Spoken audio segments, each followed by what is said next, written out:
Hi, everybody. Welcome to this week's episode of Tell Me More. This week, we are featuring an episode on our Business of Caring segment. And I am just blown away and honored by today's guest. It is Dr. Yuval Bar-Or. He is an esteemed professor at Johns Hopkins University Carey School of Business. He's authored many books. And today, we are very specifically talking about his book, The Pillars of Wealth. Thank you very much, Christine. It's a pleasure to be here. So, honestly, I don't fangirl very often because I'm old and I've seen and met very cool people in my time, but I am seriously fangirling over you because, as you may know, I started my own practice 19 years ago, and any financial information I had came by way of pretty much disastrous mistakes. So, first, something went horribly wrong. And then I was like, I need to not do that again. But here you are, an expert, and arguably, honestly, like the only one I know or have heard of that does your type of work. So for those of us that are not familiar, just tell me in a nutshell what exactly it is you do.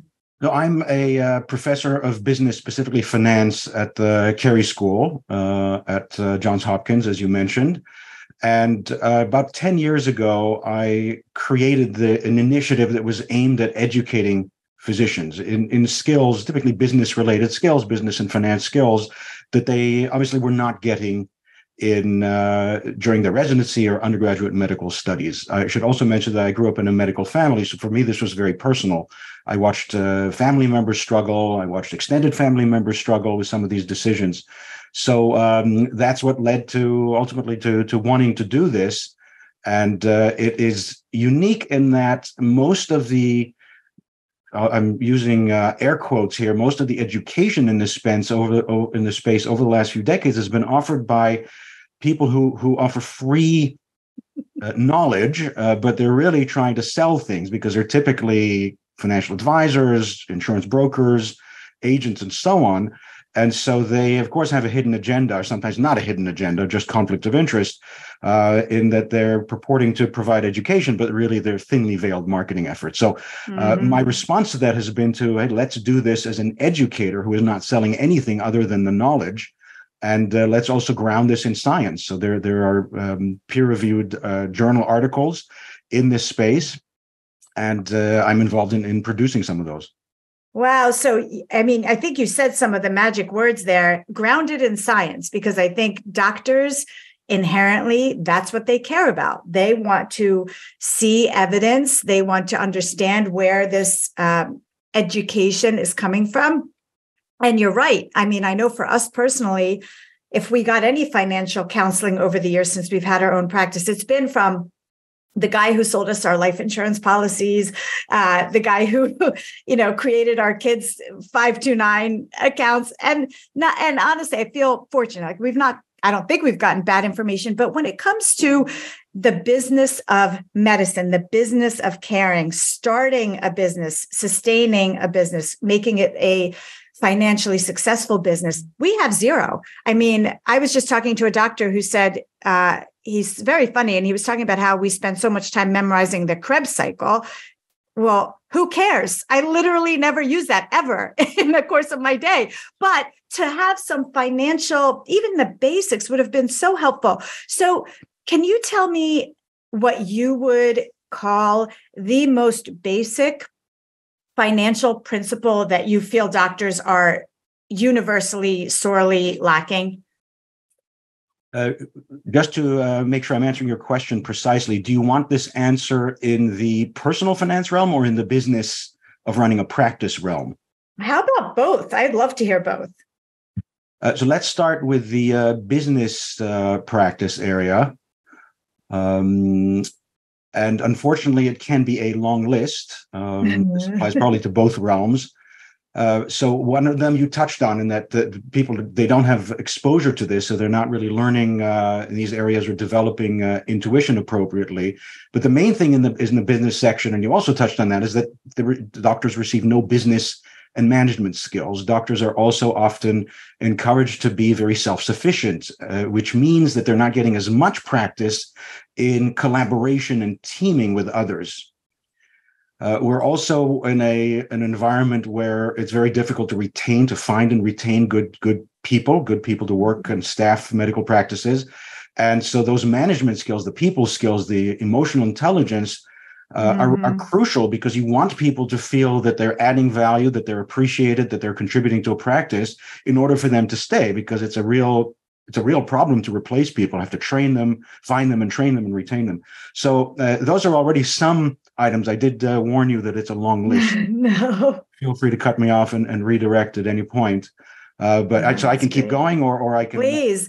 So it's interesting. So since we started talking about the practice pillars, and we'll get to the personal ones. So when I started my practice, as I said, I knew nothing and, made so many mistakes. And that's how I, would pivot and, but so much time was lost. And I feel like if doctors had a little information, maybe we could save some mistakes. And more importantly, for me personally, I'm on this mission to encourage doctors to stay independent. So many doctors are gobbled up by hospital systems, private equity now, because it's just easier. It's much more financially stable to know you're going to get a paycheck, you're going to get your vacation time, you're going to have, great benefits and not worry about those financial missteps. So do you think, first of all, in this day and age, do you think it's really practical, reasonable, possible for doctors to start their own medical practice? The short answer is yes. There is still room for people to bring their expertise and their unique personality to providing medical care.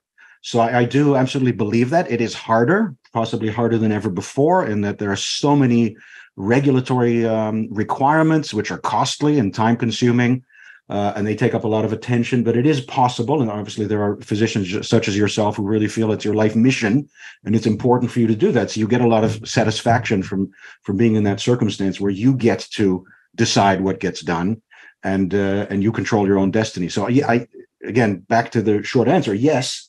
But it does mean that those practices have to be efficient.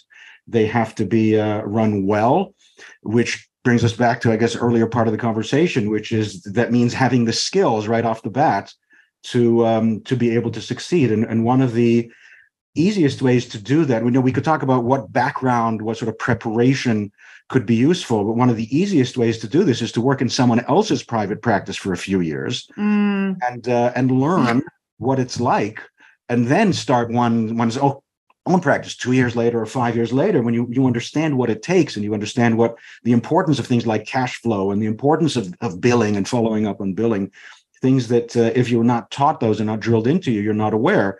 And then you're 6 or 12 months into your own practice and you're underwater because there's so many things you weren't prepared for. So being prepared is certainly a key.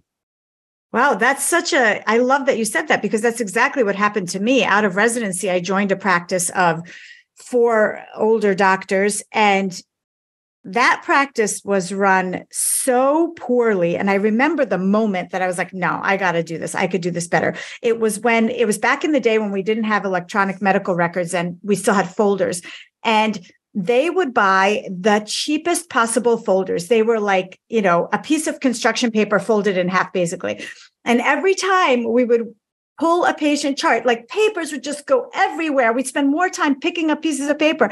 And I approached them and I said, hey, let's get sturdier folders with little clips in them, right? And they looked at me like I had 2 heads. They were like, what? That's going to cost us, like 10 cents more a folder. Absolutely not. So I remember thinking like, no, there's got to be a way to, understand that if you spend a little money, you're going to make it back in efficiency and ultimately the quality of care you provide to patients, which is what we care about. So yes, practice first, see what it's like, make sure that you have that fire within you, because I think if you're not passionate about it, you're doomed. So what about that specific piece, Yuval, the spending money to make money. I think doctors notoriously are so bad at that concept. I'm married to one. My husband is a pediatrician. And every time I make a business decision that involves spending money, he falls off his chair until, it comes to fruition down the line. But do you find that is a common area where doctors struggle, the idea of spending money first? It certainly can be. There are people, including physicians, who have no problem spending money, and that actually is a problem for them, personally and professionally, because they may see shiny machines that they think, hey, that would look really cool in the office at the practice, so they shell out $300,000 for those machines, not realizing that they don't have a business plan for how that is going to earn the money to pay off the machine and then some profit. Another problem is they don't recognize the total cost of ownership. They don't realize that they pay $300,000 up front, but they're going to have to pay another 20% of that every year just to maintain that machine and get the inputs for it. So broadly, we think of, there are good investments and bad investments. There are circumstances in which, or opportunities in which, we spend money and don't get the money back, and that, of course, is a bad thing. But there are others, and these are the ones we should identify and pursue, are the ones where we spend money and get more back. That's the name of the game in business to some extent, and certainly in finance. And that is an important, overall paradigm that we need to ensure that we're living within, where every decision to shell out some cash. So obviously the tricky part is figuring out what is going to be the return. Is this going to be a sufficient return on the amount of money that's going to be spent? And that's where data can really, really help.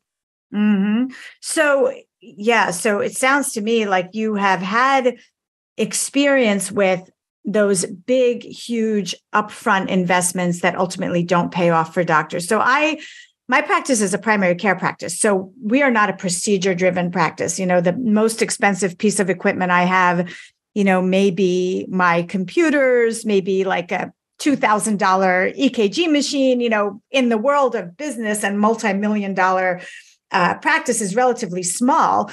How would you counsel a doctor to create that business plan? A doctor who doesn't have financial sense before signing on to get the X-ray machine or, the MRI machine or one of those super expensive bits of equipment. How do you even go about doing that? Business planning is crucial. It's yet another skill we can add to that list, that one of the items we didn't touch on in answer to one of your earlier questions. But having the ability to plan ahead is crucial, whether it's the business plan that kicks everything off, the actual practice, or a plan to invest in something else, whether it's a machine or expanding the practice and so on. So that early preparation is crucial. And it's one of those things in life where going through the process of thinking about the planning is as important as the actual result, the actual ink on paper result of the plan, because we learn so much as we go through the process. And really, I would say that the prevailing theme in everything we're talking about here is the lack of knowledge, right? That it's a huge disadvantage for physicians as they are released from they complete their residency or fellowship programs, and they're unleashed on the world. And there's so much they don't know in terms of life skills, business skills, and so on. So going through the process of a plan is crucial. And when I say that, I mean actually committing it to writing, because until we force ourselves to write it down, until we force ourselves to look up the numbers, what realistic return will I get on that investment, on that new machine, or on expanding the practice, adding a room, and so on. Until we think about the numbers and we can actually see them black on white, we don't really know whether it's going to be profitable or whether it's going to be profitable enough. So keeping in mind that I cast this as important education because there's so much we don't know.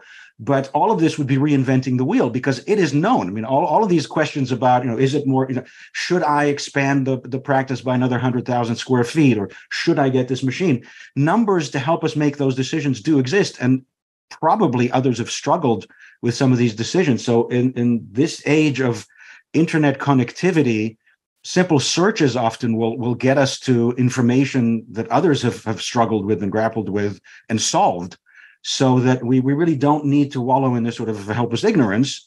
There's lots we can do. It requires time and it requires effort, but it can ensure that when we put together our plan, it's reasonably well thought out and quantified, so that we're not just jumping in blindly. And then we have the answer to the question, will this be profitable? And our husbands are not falling off their chairs. So you said you listed several examples there. One of them particularly got me. So about, I don't know, 10 years or so into my practice, we had bought a building and we had, outgrown that building. And it was a great thing, huge patient volume, more clinicians, success. And so it was time, I thought, to expand. And so we decided to buy another building. And here's where, not having information was just not good. So I knew that I needed more clinicians in order to justify this multi-million-dollar purchase, right? And so I thought I was doing the right thing. I found the doctor who would at least fill enough space for us to break even. And the idea was, don't lose money on the building. And over time, eventually it will be full and it will be profitable. Here's where the people management skills failed me. And I'm sure you can speak to this. I hired the wrong person. I bought the building, found the person. She was a dud. And 1 year into a 30-year mortgage on a multi-million-dollar business, I had an empty building and, just massive money hole. So can you speak to that, Yuval, how that people management, people identification, judgment, coupled with this need to expand can be disastrous? Absolutely. And I'm guessing that the audience have probably heard of or even experienced similar outcomes. So yes, we sometimes do encounter these disasters. Some of it is avoidable. Some, of course, is not. We can do as much due diligence as we can. And sometimes still people fail us. They turn out to be duds or circumstances fail us. In this particular case, and of course, I'm not familiar with the circumstances, but one might speculate that in advanced planning, it would have been useful to say, okay, what are the dangers? What are the risks? And typically, right. we have a risk management section in the business plan. What could go wrong? Mm-hmm. And then we list all the major things that could go wrong. And sometimes they're financial, and sometimes they are operational, as we might call them. And the operations have to do with people's errors and or software glitches and things like that, and also things like fraud, etc. But so the risk management world is a very well-developed and mature industry, and they've got lots of templates on questions you can ask about different types of activities to identify risk. So let's assume we had gone through that process diligently. We probably would have realized that, okay, well, all this success, this entire new building to be staffed and equipped and run is now hinging on this one person. Right. Are we 110% sure that this is the right person? And ideally, going through the process and thinking through and committing those observations to writing would make it clear that, okay, we have to make sure that this person is absolutely ironclad, that they are not a dud. And then time presumably would have been spent on ensuring that happens. Yeah. And another thing is that because a lot of these things, especially in small practices, do hinge on individuals. Another version of this question is, forget another building, but in your own building, in your primary building, do you have an office manager who's effective? Do you have an office manager you trust? So we always have this issue of, as soon as we are not doing everything ourselves, as soon as we're delegating to others and collaborating, there's always that risk that they will let us down for legitimate or non-legitimate reasons, because they're ill or things happen. And so an important thing we can do there, and it's not always easy, is to try to cross-train people so more people can do that job. And that way, if that person is no longer there for whatever reason, they quit, they're ill, etc., someone else can do it. It's hard to do, obviously, in the circumstances you described. That's much harder to do. But identifying that there's that risk might have helped to spur more examination and investigation to ensure that person, in fact, can and will handle the load. And that's hard to do if we haven't had a lot of experience really thinking carefully about other people's skills and are they up to the task, because it's another one of those life's learned skills that we often learn the hard way. Oh, exactly. I mean, honestly, even if I had just tried her out for a bit instead of, committing to the building and then sticking her in there. I mean, there are so many ways that could have gone better. You mentioned the practice manager, Yuval, and I want to talk a little bit about the staffing question, and then I want to get to the personal finances that doctors experience, even employed doctors, because I think that would be super helpful. So for the first,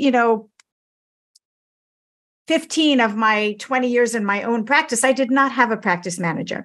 I was the practice manager. I did everything. And I was under this illusion that was better, that I had my hands in everything and I understood the ins and outs of everything. But my time was not well spent. My time spent seeing patients would have been much more financially appropriate. And not just that, it's what I do. I didn't go to medical school to manage people and hire and fire and make sure the carpets got cleaned and, all that stuff. So why do you think, and this is sort of a psychological thing, but it seems like you have experience with doctors. I'm going to ask you, why do you think doctors struggle so much with the idea of delegating that sort of thing to someone else?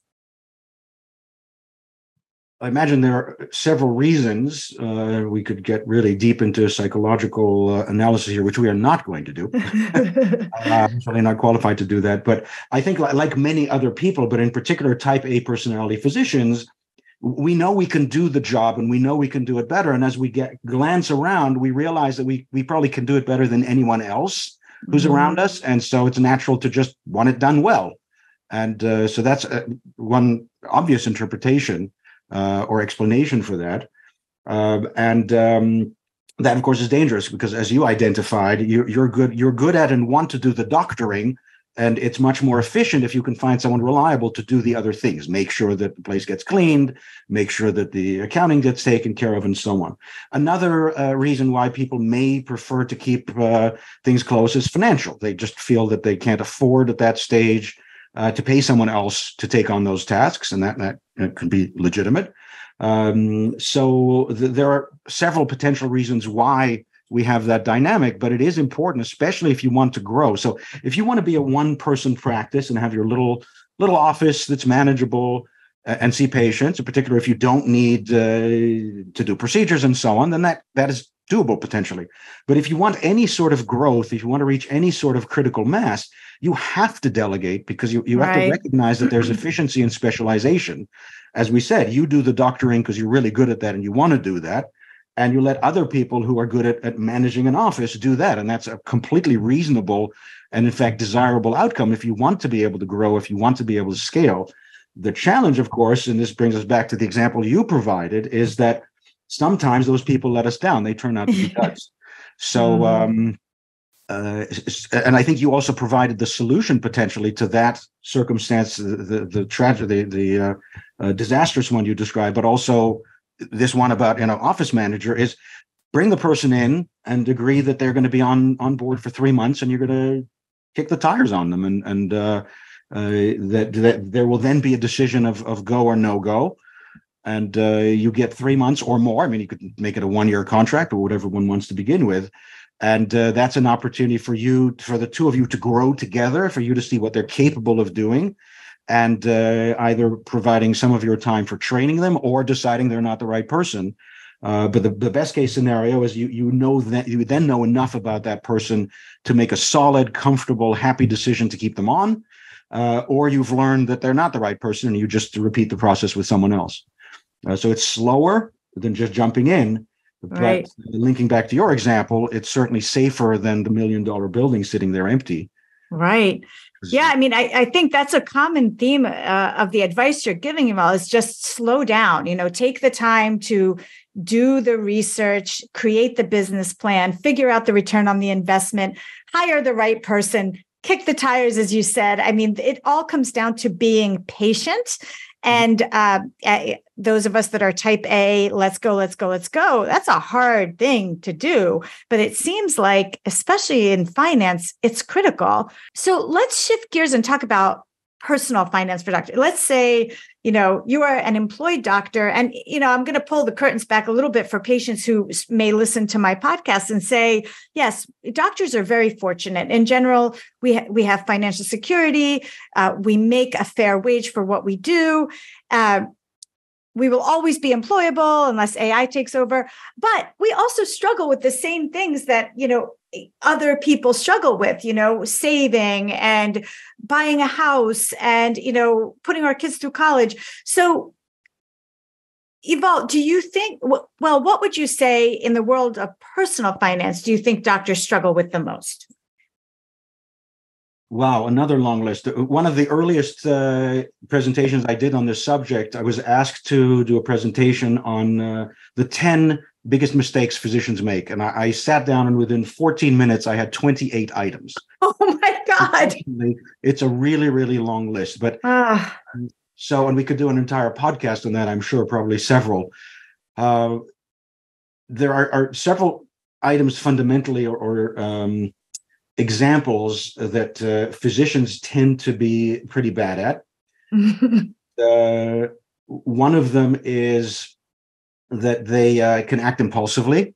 That's something that all of us are susceptible to when it comes to financial decisions in particular. And it's important to note that the professionals in this space, the people who sell us products and services, they know exactly which buttons to press in humans in order to elicit that impulsive purchase, whether it be life insurance or disability insurance or an investment product. So physicians, because they have less time, and they may be type A personalities who just want to charge ahead and check the box off and say, okay, I've done that, I'm moving on to other things or back to seeing patients. Physicians often will act too quickly. As soon as someone walks in the door and they think they can trust, they'll just go with that person. And or they'll listen to that person and go ahead and make an impulsive decision. So it is important there also to slow down and think about, okay, let me make sure that this is all settling in for me. One of the things that often the salespeople will do is they'll use either greed or fear to sell something. So by greed, I mean they'll talk about all the great positive returns that one can get on an investment, but they conveniently don't talk about the risk. And so we get drawn into the sales funnel and we think, oh, this is fabulous. I can't wait to tell all my friends about how much money I've made. And we sign on. And of course, it never turns out to be as good as it looked initially. The other way is to use fear. And they'll quote insurance brokers or agents in particular. They'll quote lots of statistics about injuries and deaths and so on. Try to sell us too much insurance. So I'm certainly against insurance. I have some myself. I recommend getting it. But it's very easy to get caught up in flattery and other things that make us buy far too much insurance or various bells and whistles we don't need. So that's one of the main cautions, is to be aware of our own impulsive nature and recognize that the pros in this space, they know a lot more about the human psychology and how to sell to us than you could ever imagine. So you don't want to let them get through their sales pitches and really, really get going on those things. Wow, that's so great. I mean, yes, I lay awake at night sometimes thinking I am underinsured. And I have a huge life insurance policy, and I'm sure what you would consider an inappropriate disability insurance policy that I spend a lot of money on. But it's exactly that. It is a fear, especially when the physician in the household or both physicians are the primary breadwinners. There's a lot of fear in not being able to take care of our families should we not be able to do this job. So that is a wonderful caution. Have you learned any lessons from doctors that you've counseled that you're like, oh, this is something that I want to pass on to other doctors? Has there been an instance where you think a doctor actually did a pretty good job? Yeah, of course. Doctors do a lot of things well. And in particular, they learn well. So once they've been burned, by your personal experience, of course, they remember that. They're very intelligent people, and they're able to then use that. So absolutely, one of the bits of advice that was shared with me, in fact, I got it from both directions, but I'll describe the physician's perspective, is physicians saying to me that for a long time, what he did was he went to his friends. When he needed advice, he went to his peers. And he had an accountant who counseled him and repeatedly told him things, but he would only do what the accountant said if his peers agreed. And after a while, he realized that was not the most constructive path, because in fact, his peers, while very well-intentioned, good friends and so on, were not accountants. Right. And while I encourage people to be as self-sufficient as you possibly can when it comes to personal finance, I always warn them to not try to moonlight as accountants or attorneys. So those are bodies of knowledge that we can't pick up in 10 hours of reading a book. So you want to listen to those pros. That's why you're paying them. So use the advice they have because they've been doing this for a long time. They've done this and seen this across dozens or hundreds of practices or individual financial plans, and they know what works and doesn't work and what's realistic and what isn't. Whereas you have seen your household and maybe one other, and you've got a couple of friends who are not really telling you fully about their circumstances. They might be telling you 10% of their circumstances. So the advice they're giving you may not even really be applicable to you because you don't know what it looks like in their shoes, and they don't really know what it looks like in your shoes. So some of their advice may simply be wrong for you. So that's another, that was, I think, a really, really important observation and realization by that particular physician. And I mentioned I've heard it in both ways because I've also gone and spoken to to attorneys and accountants in researching the book. And that's precisely what they say. They say, you know, we work with tons of physicians, but they make our lives difficult because they don't listen to advice. They don't come prepared. They don't bring the documentation that's needed. They don't take it seriously. They're on their phones constantly. And then we have all these complications because we put into motion decisions that we think we all agreed on.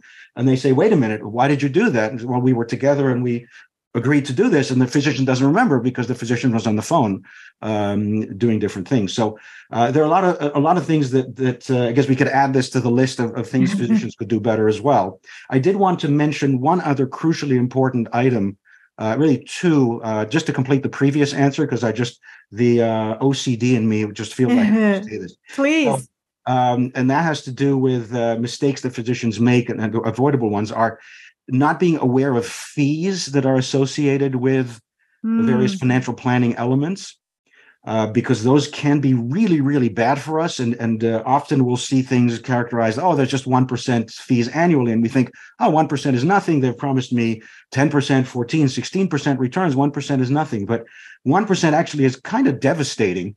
And there are various, you don't really need complicated math. I've done this myself. I know there are other people who have done this, other scholars who've repeated these calculations. But just to give us a quick example, if you were investing for 30 years and you had a choice of doing this yourself or paying someone 1% to do it for you, over that 30-year period, if you pay someone 1% annually to do the work for you, you are giving up 15 to 20% of your accumulated nest egg over 30 years, which is hopefully shocking for people. Right. Oh my God. Which seems really small. Many of us, if we're not paying attention, are paying closer to 2%. And this is where people will fall off their chairs.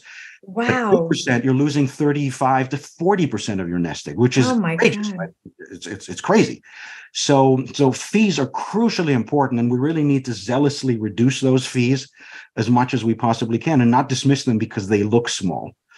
And then there was one other item I wanted to touch on, and that was, in addition to the fees, recognizing that procrastination is actually really bad in the world of finance and investing. So you don't want to sit there with hundreds of thousands of dollars in your checking account or savings account. You need to commit those funds to something so that they're working for you.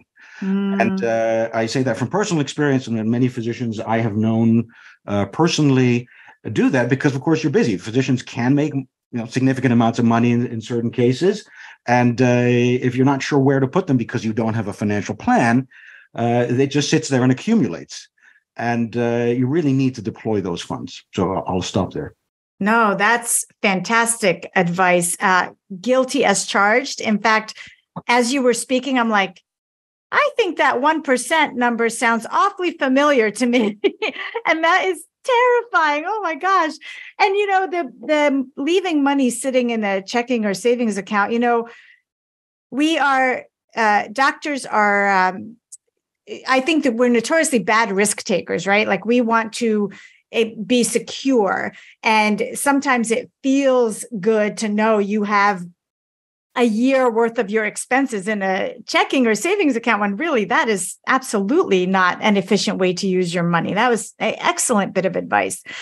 So Yuval, your book is called Pillars of Wealth, an initiative empowering doctors to make better personal finance decisions. This is amazing, amazing information. Besides reading your book, what can doctors do? Where can we learn more? Are you still doing workshops? Yes, absolutely. So I'm answering your first question first. I am doing workshops. I do them for undergraduate students, as undergraduate medical students, residents, fellows, faculty, also for nurses and DMPs at Hopkins. We also do this for PhDs across the entire university. And I also do this outside the university. So at corporate retreats, offsites, financial wellness conferences, physician wellness conferences, and so on. So yes, I've been involved in doing a lot of that type of activity. And now I've lost track of the first part of your question. So I'm going to ask you to please repeat that. So, no, I was mentioning your book. So obviously getting your book, reading your book, that's a good baseline, I guess. And then just really learning more about the financial aspect of being a physician. We spend so much time, working on our empathy and working on our patients and, working on the medicine. There's so much to keep up with. Medicine changes constantly, that I think it's easy just from a time management standpoint to neglect not just our personal finances, but our practice finances, which ultimately impact our personal finances. It's critically important. Yuval, thank you so much for your time. Is there any last thoughts you want to leave our listeners with, whether they're doctors or patients that are just kind of curious about what doctors struggle with? Any last words of advice? Well, I think from the practice perspective, I would say it's really important to know where the patients are going to come from. Are they going to be referred to you by hospitals, by other physicians, other private practices? Are you going to find them through social media? Will they find use through social media? So that is very important for a private practitioner. And as you correctly pointed out, that all feeds into our personal finances as well. So I think that would be a useful final thought to end on. Very good. I am definitely going to ask you to come back, Yuval, because I feel like everything we talked about, we could break down into a separate episode. There's so much information. Thank you so much. For our listeners.